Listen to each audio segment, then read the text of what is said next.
You can walk straight through hell with a smile. You could be the hero, you could get the gold. Breaking all the records they thought never could be broke. Yeah, do it for your people, do it for your pride. Are you ever gonna know if you never even try?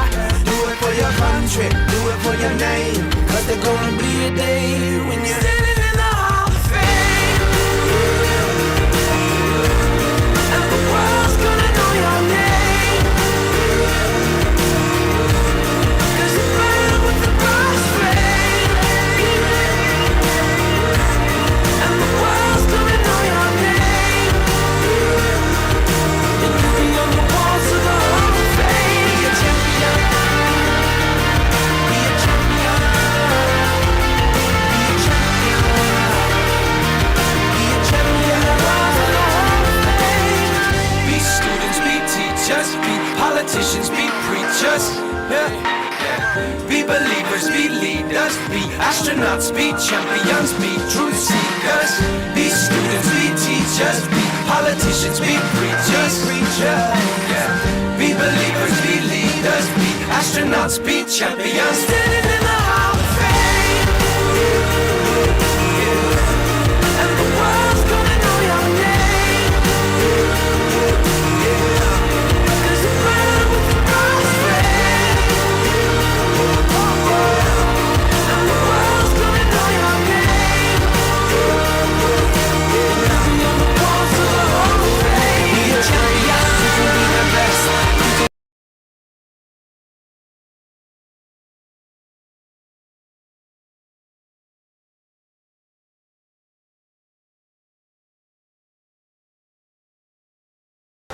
You could be the champion. You could be in the Hall of Fame. Good evening, Ghana, and welcome to Personality Profile here on Joy 99.7 FM. I'm Lexis Bill, and I'm so elated to be here this evening. I look forward to Thursday evenings because we get to celebrate amazing people. And tonight I've got one such awesome guest for you. Yeah, so sit back, relax, and enjoy the next 1 hour with us. It's going to be great. Absolutely. You're going to love it. Now, the video for this conversation is live on Facebook, so you can actually get onto our Joy FM Facebook and share the link with your friends and fam so they can also join in and get to hear an inspiring journey tonight on Personality Profile. I'm Lexis Bill.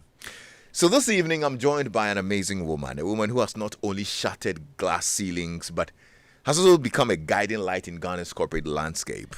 Yeah, she's the Chief Financial Officer of MTN Ghana, the first woman and the first Ghanaian to hold that title. With over 23 years of experience spanning banking, telecoms, healthcare, and insurance, she's a trailblazer in every sense. Now, beyond her corporate achievements, she's a champion for women in leadership, a mentor, a boardroom strategist, and a believer in the potential of Africa's youth and entrepreneurs. She's the president of the Yellow Ladies Network, and I'm sure a lot of them are listening this evening, the network of female employees of MTN Ghana. She's actually served on boards like Absa Bank Ghana, Phoenix Insurance, the Minerals Income Investment Fund, and has spoken on major platforms including the Harvard Business School Africa Conference. She's served as the vice president of the Ghana Association of Bankers CFO Network. She's a quiet force of impact, resilience, and purpose. And tonight, we get to know the woman behind the milestones. Antoinette Kwofie is my guest tonight. Hello, Antoinette. Hello, Lexis. Welcome. How are you? I'm great. And you? I'm okay. I mean, I was having a very gloomy day until you showed up, and the smile and the happiness. I was like, okay, what's it? What's this happiness from? Is it a birthday mood? Is that what it is? Yeah, it's a month-long thing. Oh, are you serious? Yeah, actually, I might make it a year-long thing. Well, you better. Yeah, you only have one life. Because I hear you enjoy your birthdays like nobody else. I do. So is it the excitement of all that you've lived for these years? Or is the excitement for the next floor that you're knocking on? You're almost knocking on. Yeah. It's a combination of all that, I think. And, the older you get, the more you get to appreciate life. Right. And I think this year I just felt a sense of gratitude and a sense of anticipation, of course, of the next major milestone. Yeah. And I'm looking forward to that. Well, belated happy birthday to you. Thank you. So what should we get you? Should we get you the Maltesers or the Bounty chocolate? Which wow, where did you find that out? I do love my Bounty and my Maltesers. Well, there you go. Okay, then we'll get you both. I see you've done your homework. Oh, I've done more than that. This is just a tip of the iceberg. Wait Oh, for the iceberg itself. Anyway, I'm happy to spend time with you. You have an amazing milestone, and it took a lot to get you here because you'd actually prefer to be hiding in a boardroom even when folks have closed and gone home. That's me. Yeah, but we're happy to learn about your story and all that you've done. Let me congratulate you on all that you've achieved in the corporate world. I don't know, are you at the point where you look back and say, look, I'm proud of what I've achieved, I'm fulfilled, or you're like, what's next? Let's go. What's next? Let's go. Really? I look forward to, I actually believe that. And one of my favorite sayings is Jackie Robinson, who says, a life is only important in the impact it has on others. So I believe I have a lot more to give to this world, and I haven't quite scratched the surface yet. So I'm excited about the journey ahead, and I'm looking to see what other impact I can make in my life. Chief Financial Officer of MTN Ghana, the first woman and the first Ghanaian to hold this position. Would you say that's your proudest achievement in your career? Actually, the proudest achievement in my career would be a lot simpler than that. Really? What would that be? It would be about the joy. When I left my last role as CFO of Absa Bank, and speaking to my team and listening to my team, hearing them ask what the next step would be without me, and realizing that I had made some impact in their life, enough of an impact that they wondered what the future would be like, for me was one of the high points of my life, because it humbled me. Okay. And it just hit me that we leave footprints. Yeah. Life is a journey, right? We leave footprints, and we don't always realize what we are doing, but the little steps we take and the little contributions we make do have an impact. And for me, I would say when I look back, that's one of the highest points of my profession. Did it humble you enough to make you tear up? It did. It did. And I do cry very easily. And the tears didn't make you stay back? No, I had security men, I had office assistants walking up to my office on that last day to say they'll miss me. And some of them still call me. Right. And it does make me tear up a lot. Right. Yeah. I hope to see tears tonight, though. I don't know how. Hopefully not. Hopefully not. Okay, we'll see. But that role, the Chief Financial Officer, and being the first woman and being the first Ghanaian, I was just thinking about it really. What made it take so long? What would you say was the reason? Well, I guess when multinationals typically like to see some of their own in roles, and I think, MTN has grown. It's almost 30 years in Ghana. Of course, we've seen Ariba, we've seen Space Phone, and it's evolved. It was a Lebanese company to start with, so of course I believe there were a number of Lebanese who held the roles, and then they left. It became an African company. There were a few South Africans, there were people from other African countries, and it's a male-dominated industry. There are very few women, at least at the top, and I guess it just happened that they never really found the right woman. Yeah. I like to believe, I call myself a product of grace, right? I like to believe, and actually my whole recruitment process and how I got into MTN makes me believe that the job was waiting for me. Really? Yes. You want to share how it happened? I'm curious. No. So I got a call from, I think then it was one of my auditors asking for my CV. And I said, what do you want my CV for? I hadn't brushed up my CV in a long time. Okay. But he said, oh, it's an exciting role. I said, well, did I tell you I was looking for a role? So you are not looking? I wasn't looking. Okay. And eventually, he was a personal friend, so I gave my CV to him, and he says, "Okay, it's MTN." I was like, "Oh, okay, MTN, that could be interesting." So I gave him my CV. I didn't hear anything from them, and then I got a call from somebody else. MTN are looking for your CV. I'm like, huh? Okay. I gave it to that person. Then I got a call from a headhunter from Kenya Okay. and said, I saw your profile. I think you'd be great for a role that I have. I said, what role is it? He said, MTN. I said, I don't think they want me. He said, give it to me anyway. So I gave it to him. Then I got a call from a headhunter from the US. Oh, dear. Believe you me, no less than 10 headhunters called me Are you about the MTN role. serious? And I still didn't get called for an interview. then one day, Yeah. the very first person to call me said, oh, they want to have a chat with you. And I said, okay. So I had a chat with them, with their chief HR officer. And then after we spoke, she called back and said, oh, my CEO wants to speak to you. I said, okay. Now this is This is getting interesting. interesting, yeah? And it was short notice. So I said, okay, let me speak to you. So I didn't prepare nothing. I spoke to the CEO. Then the following day, I got a call. My CEO's boss wants to speak to you. I was like, okay. The CEO's boss. So then I realized I had progressed through the process. It was a chat. So I didn't and even all think. along, this wasn't even like, okay, we want to interview you. No, Was it like, I thought I it want to was chat with you. yeah. Until the CEO's boss. Then his was like an interview, and Okay. it was a tough one. I was in an air-conditioned room and I was sweating. Oh, dear. But we had the conversation. I thought, okay, they're definitely not calling me back. Then guess what? I got an email. Oh, the group CFO wants to speak to you. I said, okay. Then I started getting more confident at that point. Yeah.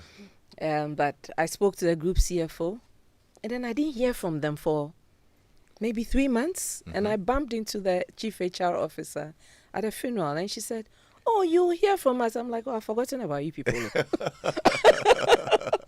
I've moved on. She says, no. Then a few weeks later, they call and said, actually, you have the role. Wow. So let's talk money. Oh, dear. And I thought, oh, wow. And I wasn't sure. To tell you the truth, I went through the process, but I wasn't sure I wanted to move, right? I was intrigued about the whole fintech story. Okay. Of course, I was in banking. Yeah. And the fintech story was great, the way it was exciting. And then I thought, okay, I have transferable skills. Let's see how I can move that in an evolving in industry context, right? Yeah. Let's see how I can transfer my skills into another industry. But then when I had to make the decision, it was a tough one because I had prospects in my role. Yeah. I was comfortable. I think I actually had a secondment opportunity lined up, and I thought, should I go? Should I not go? I had to think, where would I be in the next 3 years if I go, if I don't go? And actually, my husband pulled up a sheet of paper and he said, okay, pros, cons, now list. And I was like, huh? Do we have to do this? But I did. And he said, I just want to make sure you're sure. Yeah. Eventually, I decided to take the leap, and I haven't regretted the decision. I'm just curious. What was, if you had to point to one thing that you would say was the deciding factor, what would it be? MTN was the largest company in this in this country, I dare say. I mean, it's one of the largest companies.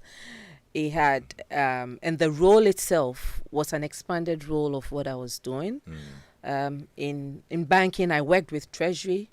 In MTN, I looked after Treasury. MTN was a listed company, and so I got to deal with investors. I did deal with investors in ABSA because ABSA Group was listed, but this was me managing the investors directly. And I have a team of over 200 people, including drivers. I look after general services, facilities. I look after Treasury, investor relations, revenue assurance. So it was an expanded role. Yeah. I thought I could grow in the role. And I had been in that CFO role in banking for 8.5 years. I thought it was time to to learn something new. Right. And yeah, And here we I are. am. Look, congratulations. This is a very interesting story, and I'm sure a lot of people are taking cues from that. I think one of the morals is that please make sure you go to that funeral. Remind them you have given them your CV. Absolutely, absolutely. Let's talk about young Antoinette. Yeah, we'll get into the career a little bit, but I want to know about your upbringing, the early days. Where are you from, for starters? I'm not sure whether I'm Gar or Fanti, to tell you the truth, because my mom was Gar and Fanti, my dad was Fanti. The Gars are patrilineal, and the Fantis are matrilineal, so I'm really stuck in the middle of nowhere. But yes, I would say that if you look at the constitution of my blood, apparently Fanti has the most. If So you you look say at you're me, I think the concentration of the Ga is very pronounced. In which way? In every which way. In the love for kinky or? Oh, I love Kenke. I like to think of myself as very Ga. Yeah. Yeah. Okay. How was that your upbringing? Interesting. I'm the third of 5 girls. Okay. Yes, and An all-girl house. yes, and interestingly, my Must first be a lot of chaos. it's a lot of fun. My 2 older sisters are a lot older than I am. The one I come after is 11 years older than I am, Okay. and then I'm 4 years older than the one after me, and 13 years older than my mother's last born. I see. So yeah, quite an age Yeah. gap. So I'm a bridge. Yeah. I like to think of myself as a bridge. But my mom always had a full house because she always had someone she wanted to help. She had picked up from the side of the road, someone who worked somewhere, and she brought them in. So we always had a full house. So I always had a lot of adults there. And being one of the youngest, I think they used to send me a lot. I used to do a lot of things. So I mean, in recent times, one of my colleagues said, because you hate CCA in any way, any Yeah. which way, yeah. But yes, it was always an active Yeah. household. My mom was a very strong woman. For part of my young life, she was actually a single mother, and my earliest memories of my mother were of her working hard. She was a businesswoman. She worked at Ghana Airways, Okay. but she was a businesswoman. I remember my mother at a point sold tracks and tankers. She sold shoes. She used to drive to Benin and back to get stuff to distribute to people to sell. I mean, my mom worked hard. Wow. And so I grew up with a mental picture of you need to work hard. Yeah. Hard work is a part of life. Okay. And yeah, I guess those were my formative years. I was a very timid child. No one who knows me today would believe that. Actually, they tell me. I would shudder. If my mom sends me into a room full of people, I wouldn't go in there.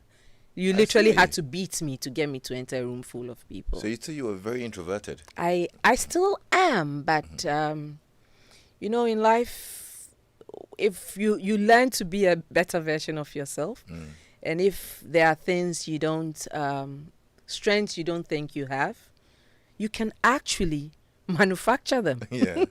I used to tell the story. I said you need to wear confidence like a cloak. Right. You take it and you wear it daily. Over time, it becomes a part of you. Right. And you can actually portray confidence to the people around you. And I think that's what, that's the mark of Yeah. my life. Yeah. What's one memory from your childhood that you still, let's say, remember and you smile? My childhood that I remember, I smile. So I went to Bishop Bauer School. Right. Yes, and I remember myself in my yellow and blue uniform. And I remember one day, for some reason, my younger sister and I got left at school. And we were there till it was dark. think my mom thought someone had picked us up, and the person also thought another person had picked us up. So my mom came looking for us late at night. It must have been. It was definitely after 6 p.m. Yeah. And by then I had held my sister and said we should start walking home. Okay. So we met my mother on the way, On the home. way home. We were walking at the side of Flatterbee Okoshi. And we lived in a place called Togbekope. It was in Newman Proby, near Okay. Banana Inn. And when my mother saw us, the joy and relief on her face, Oh dear. I don't think I've ever felt so loved. Wow. And every time I think back, I that picture in my mind was a symbol of motherhood. Right. Yeah. And I have fond memories of that, as difficult as that experience was. Yeah. I want them to zoom into your eyes because you're tearing up now. Lexis, let's not do this. I'm sorry. I knew it was going to come. I didn't think it would come this early. Let's not do But this. that's a Yeah. very heartwarming story, Yeah. and I'm grateful that you shared that. Yeah. If you're listening in and you'd want to send in a message, you can send us one on WhatsApp on 055-1111997.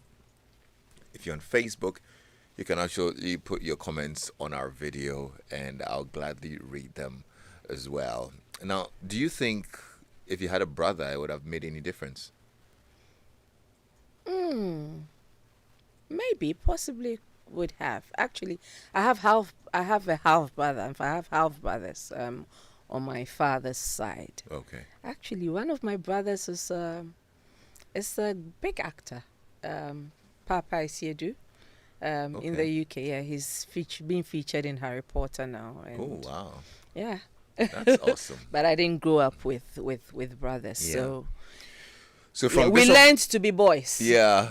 We learned that. So there was no, for me, I think the value in that was there was nothing like a girl's job and a boy's job. We Right. did everything. Everything. Yes. Yeah. And Okay. yeah, I get that was value building. Yeah.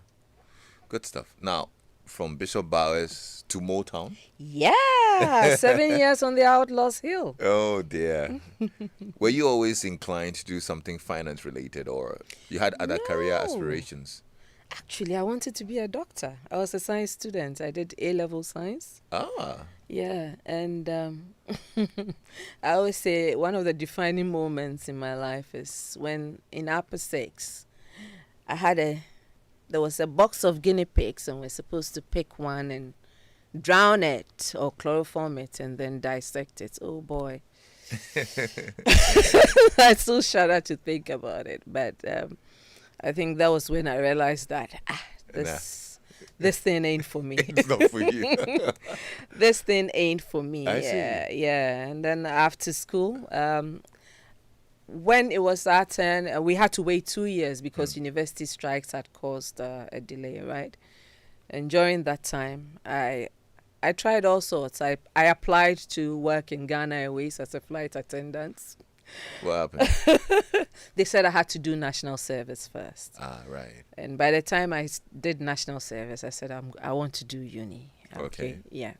And I went into University of Ghana. I did agricultural economics. How did you choose that word? I mean, from your... When I got admitted, interestingly, I got admitted into university. I got 2 admission letters. One said biological sciences. And that was the prelude to doing medicine, okay? And then another said agricultural science. And I remember I wanted to, because I was one of the few female science students, Dr. Mary Grant. I don't know if you remember her from back in the day. Yeah. Dr. Mary Grant. She had spoken to us in the science ladies at a point, and she came with other people, and one of the things that came up was banking and finance, and how you could do someone had done agricultural economics and ended up in banking and finance. Oh, okay. So when I got the agricultural science, I thought, okay, I could go and do agricultural economics and I could do finance because I liked all things finance, and I'm a numerical person, so I thought, why not? And that's how I got into agricultural science. Share with me one thing that the University of Ghana taught you beyond the classroom. I think that was where I started coming into being Antoinette. And actually, my mother was surprised the day I went home to tell her I was standing for JCR vice president. And she thought, I can't get you to go into a room full of people. How are you going to speak to people? But I did. I thought, let me stretch myself. Let me see how far I can go. And I still remember how I shook throughout the reading of my manifesto. But it was character building. And students can be mean, students can be adorable. It was a trying time. And I remember when I applied, I think after they had closed the they had closed the applications, a lady handed in an application, and the Electoral Commission actually received it. And there was a group of students who decided that was against the rules, and so they went up in arms. Unfortunately, I got caught in the crossfire, and people said I didn't want competition, blah, blah, blah. So I had to. It was a very trying time. But I think all of that kind of built me. And I Did you won. win? You won? Yeah, I won. Great. I was the only female executive in that year. Okay. And I dare say that I achieved quite a lot during that time. Yeah. So You've gone on to hold many leadership roles. Indeed. Now across multiple industries. What has been your most unexpected lesson? My most unexpected lesson, I would say, is doing it afraid. And, I've spoken about the fact that you put on confidence as a cloak, and you learn from it. But when I got into banking, I went into Barclays at a time when they had just finished a rapid expansion program, and there were a lot of issues. We had to work our way through it, keep the bank afloat. So a lot of, and I worked very hard during that period, and I got opportunities as a result. I was head of business planning and analytics, and I thought I'd like to be a CFO one day, and so I believed I would need the financial controller job. And I told my boss I'd like a secondment opportunity. Interestingly, a few months later, a financial controller left, and I got an opportunity to act. And I worked hard when I got the opportunity to act. So anyone listening to me, I say, when you are given an opportunity, give it your best shot. Right. And work. Hard work and commitment always pays. Not because you want a promotion, but if you do it well enough, you will get other opportunities. So I acted in the role. They floated it. I competed. I got it. Barely 6 months later, my boss, who was a CFO, got an opportunity to act as CEO, and she asked me to act as CFO. And I thought, I'm barely finding my feet as financial controller. What business do I have being a CFO? Yeah. But I said, okay, I'm acting, so I'll do it. And I was double hatting. And someone told me at that time that for all you do, don't drop the ball. So I worked extra hard. And a few months down the line, my boss asked me, if the CFO role becomes available, would you be interested in taking a shot at it? Without thinking, I said, hell no. Because in my mind, I didn't think I had what it took. Right. I had a lot of self-doubt, and it's okay to have self-doubts. But I've also learned since then that as long as you don't let the self-doubt hold you back, it's okay. It keeps you humble, to tell you the truth. So I said, hell no. And she left it. A couple of weeks later, in the middle of the night, I woke up and I remembered something my mother had told me, that for all you do, try. Sometimes you learn, sometimes you win. Yeah. Just give it a shot. So I sent my boss a message in the middle of the night, and I said, I'll give it a shot if it becomes available. Nice. And then she called me in the morning and said, I'm very proud of you. Yeah. Give it a shot. And I did give it a shot. And I competed with CFOs from other markets, etc. And I got the role. Wow. And it's a role I did for 8.5 years. I grew in the role. I learned the role. I believe I did make an impact in the role. So I think doing it whilst afraid, doing it whilst shaking in my shoes, Yeah. for me, is one of the greatest lessons I have learned. And I continue to advise people, and I continue to do it afraid. How would you describe your leadership style? I would describe my leadership style as a very open one. And it's adaptive. I have found that you need different styles for different times. You need different styles for different people. But generally, if you see me with my team members, it will be difficult for you to tell who's boss. I like to have fun. They tell me you're a great dancer. I love to dance. I love to dance. Yeah. And so I joke a lot with my team, but when it comes to work, it's work. Yeah. And we've got to be serious. So, yeah, I would say my leadership style is an adaptive one. Okay. But I am people-centered. Yeah. And I like to lead with care. Great. Lots of messages are coming in. I'm going to read some for you. You can WhatsApp us on 055-111-997. This is from Chris Osman of MTN Finance. And Chris says, Lexis, our boss is a woman with the drive and determination to succeed, take control of her life, and achieve her dreams. She's confident and independent, a formidable force who knows what she wants and knows how to get it and doesn't settle for less. She knows her worth. We in MTN Finance admire and appreciate her. God bless her. Thank you, Chris. Thank you, Chris. And Mike from Akosumbo says, good evening, Lexis. Such a great discourse. The parts she said, it was time to learn something new, really got to me. That's great. Edmond White. Good evening, Lexis. I'm grateful to God for Antoinette. She's so intelligent, hardworking, tenacious, focused, and human-centered. Wishing her God's unprecedented favor and consistent performance in her role. Edmond from Value Added Book Services. All right, Edmond, thank you so much for your message. So, I know you're passionate about the women empowerment. Who inspired you? Who inspired that in you? My boss, Mrs. Patience Achano. Really? Yes, and my mother. My mother had all girls, like I said, and she was all about pushing us to achieve greater heights. Okay, and so sometimes people ask me, how do you operate as a woman? And I'm like, to tell you the truth, my mother brought me up not to see myself as a woman, to see myself as a human.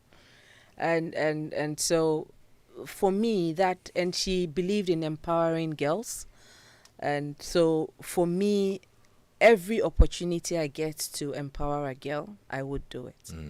And my boss, Mrs. Patience Achano, she's currently the group CEO of Hollard in Ghana. Yeah. She's an amazing woman. Yeah. And I dare say she's impacted many lives.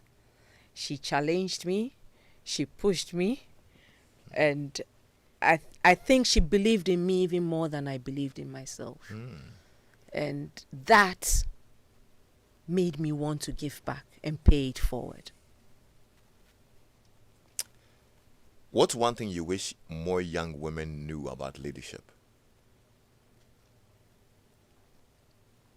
I would say, when I speak to young ladies, and I led the ABSA Women Network Forum for a while, and we've set up Yellow Ladies Network.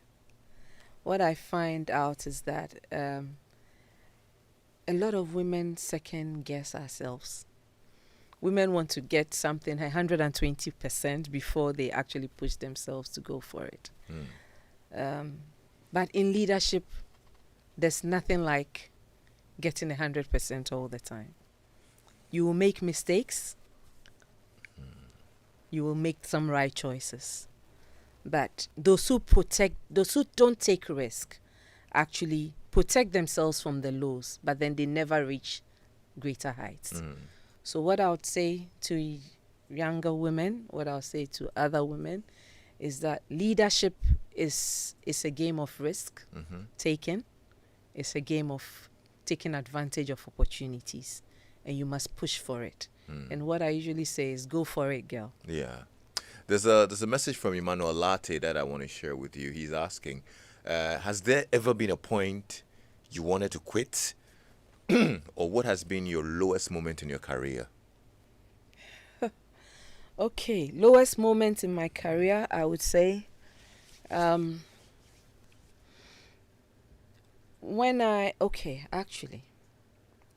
So, I would say, I'll tell you about a point where I was a great performer. I was a top performer, right? Like I've said, hard work is a part of me, so I work hard. And maybe around 2016, 2017, I remember being told at the end of the year, because I had dual reporting lines, country MD and group CFO. And I remember having a conversation with my bosses where I got told, you did amazing. In terms of your performance, you were excellent. But we're going to downgrade you 2 notches because we think there's a bit more work to do on the behavioral side. And I remember thinking, but what did I do? And then a few examples were cited. I'm a passionate person, and I fight for what I believe in. But sometimes you learn that sometimes it's not always about fighting consistently. But I had gotten into a space where I realized I was fighting a lot. Someone told me that when Antoinette sends a message, an email, and it lands in group, everybody runs around. They don't want to open it. They're like, oh my God, a bomb is about to land, right? And when you upset me, I send you an email straight away and tell you exactly whatever. And I was told that I had been having a back and forth fight on email. And as a leader, you have to learn to control certain things. And that wasn't the right way to engage. You know, I was so low, so demotivated. I cried. I got into my office, and I don't know, maybe aside the day my mom died, I don't think I have ever cried that. I was disappointed, and I felt like my bosses had let me down. But when I was done, feeling sorry for myself, and I took a mirror, a hypothetical mirror, and I took a long, hard look in it, I remembered something else that my mother had said. When she packed me off as an 11-year-old to a Chimota school, she said, know thyself. Know where you're coming from. Know where you're going. Know your strengths, your weaknesses. So I took a good hard look at myself in the mirror, and I said, okay, actually, I was demonstrating behaviors that are not right leadership behaviors. And if I want to be a better version of myself, I've got to take steps to change it. So I took steps. I made deliberate efforts. Actually, I had a peer coach, one of my direct reports. You know, sometimes I started when you upset me, I don't pretend. I don't know how to pretend. I've got to tell you how I feel. If not, I won't be able to sleep. But I learned that it's okay. I would type out the email, but I don't send it. I leave it. I come back the following morning. I'll read it. I realize, okay, now that I'm not in the heat of the moment, I can change something. Change the tone. And then I call my direct report. I say, come read this for me. Does this sound like I'm fighting? And then he'll say, okay, Antoinette, change this. Okay, no, this one you've done well. And slowly, I started changing with deliberate intention. I was intentional about it. And I remember when I was leaving APSA, I had a few send-offs. And one thing that cut across was a lot of people saying they noticed a change in my leadership Okay. at a point in time. And that point in time was around the time that I had done that self-reflection. Right. I had done that self-analysis. Wow. So I made it part of my portfolio of things that I do consistently. I became more self-aware, and I believe it made me a better leader. Amazing. So it was one of the lowest points in Yeah. my life, in my career, but I think it was a necessary turning point. Yeah. Because it set me up to do greater things. That's amazing. That's a lovely story. So now all the anger, where does it go? Should I sign you up for boxing? I know the Bukum boxing arena owner, so because I still feel now you need somebody to channel the anger. You can't put it in the email. You see, I still write and leave, and I think I've become more mature as well. Right. That's I've great. learned how to walk away from things that upset me. When the rubber hits the road, does it sound familiar? Who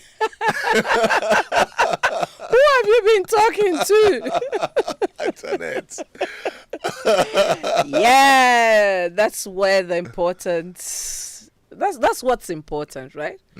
It's not about the talk. It's not about speaking English. It's about where the rubber hits the road. Interesting.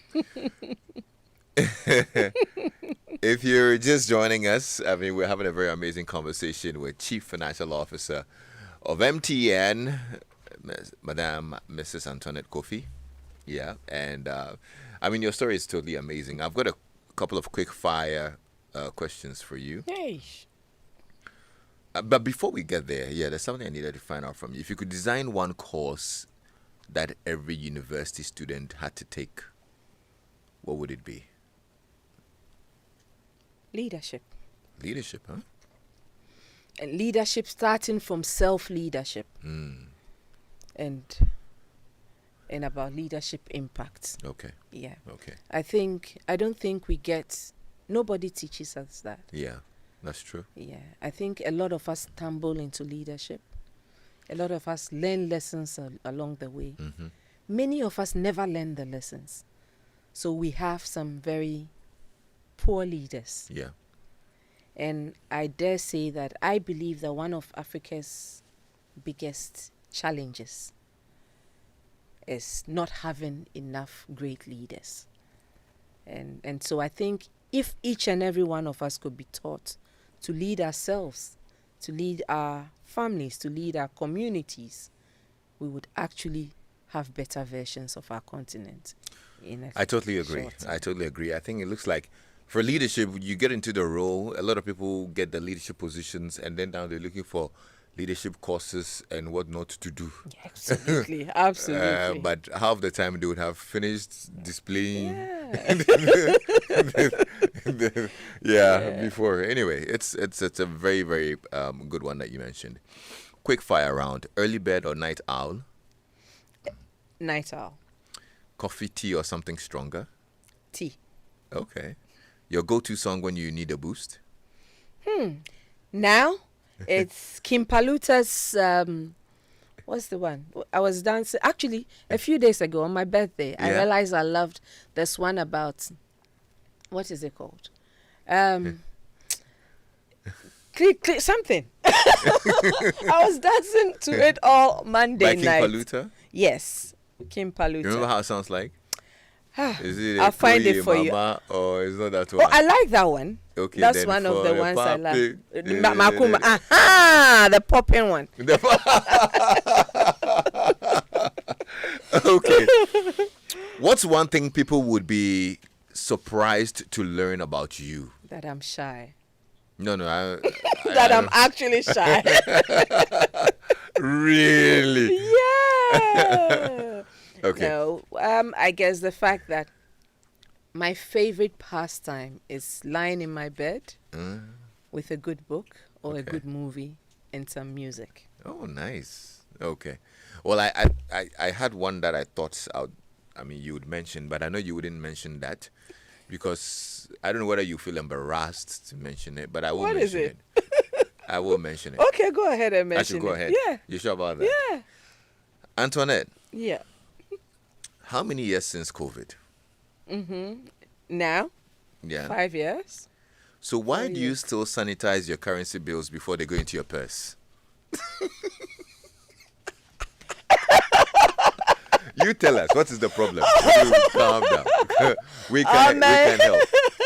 Is it the OCD? Oh my gosh! You still sanitize your currency bills do. before they get into your I purse. soak my bills in soapy water, wrap them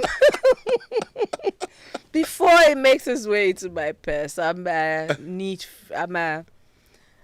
freak or am I a clean freak? But I wash my hands a lot. Oh, that's a I good thing. sanitize Yeah. my bills. Yeah, it's see. just me. Interesting. Even when I get fresh notes from the ATM, I still do that. I see. Oh, this must be someone very close. I've been thinking. I literally have been. I can yeah, but tell. I'm excited about it. Let's look ahead now. What's one thing you're still excited to achieve?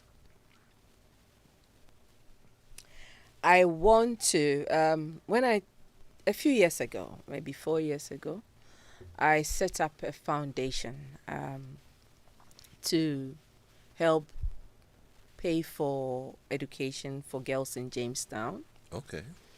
Because I said my mom's dad was Ghana, and so her roots are from Jamestown.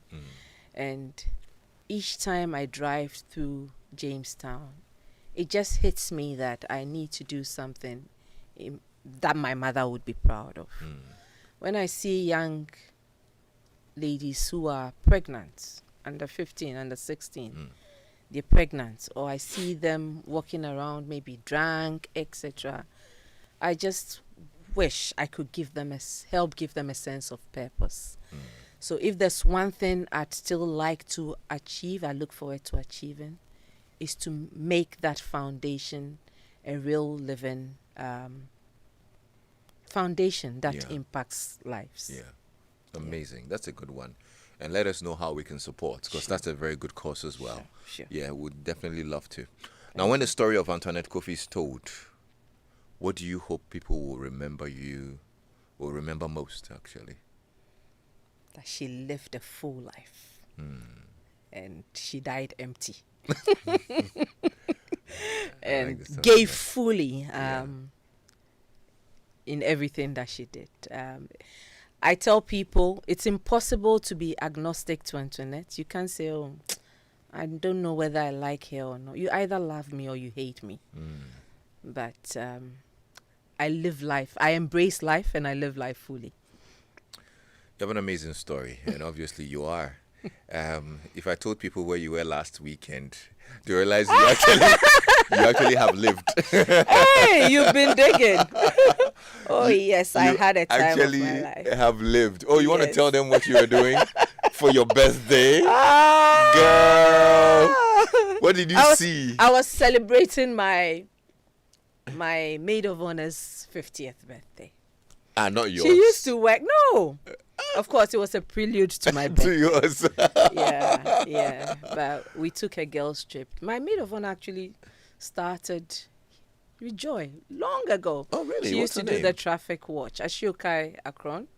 Is it? Yeah. Wow. Yeah, she turned 50 a couple of weeks ago. So we I took a see. girls' trip To where? to Bali. Are you serious? Yes, and Wow. I sat on the jungle swing. Something I yeah? never thought I'd do, but what peer pressure does to you. But I'm sure you loved it, eh? I did. Right, absolutely. I did. Great stuff. Thank you so much. It's been such a pleasure getting to know about your story. And I don't know whether you would want to share something with your team at MTN who are tuned in. I'm sure a lot of them are. I love my team. They know me. They're crazy boss. I just like to say, one thing I say, Lexis, is the fact that, it's easy to be the face of to be the one to win the accolades, etc. But I only do that because I have a foundation of many faceless people Yeah. who support me.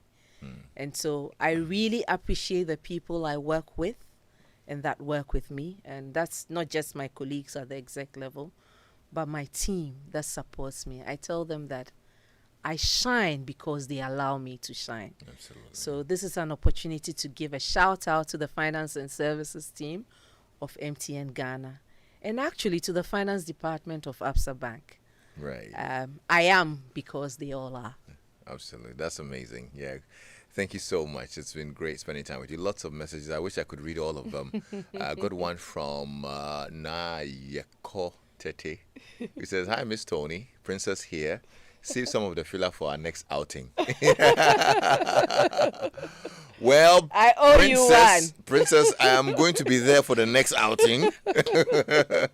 Charles Harrison on Facebook says, "An epitome of determination. Kudos."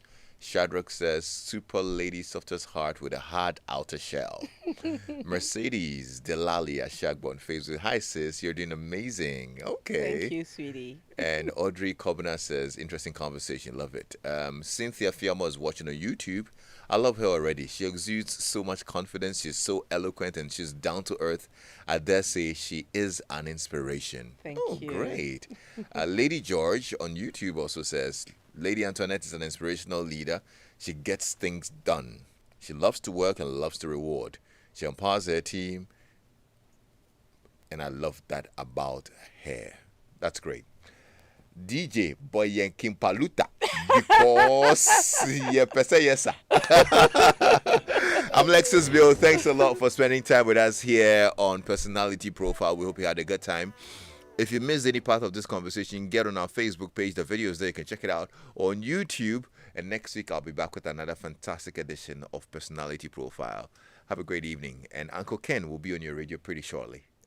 Bye-bye.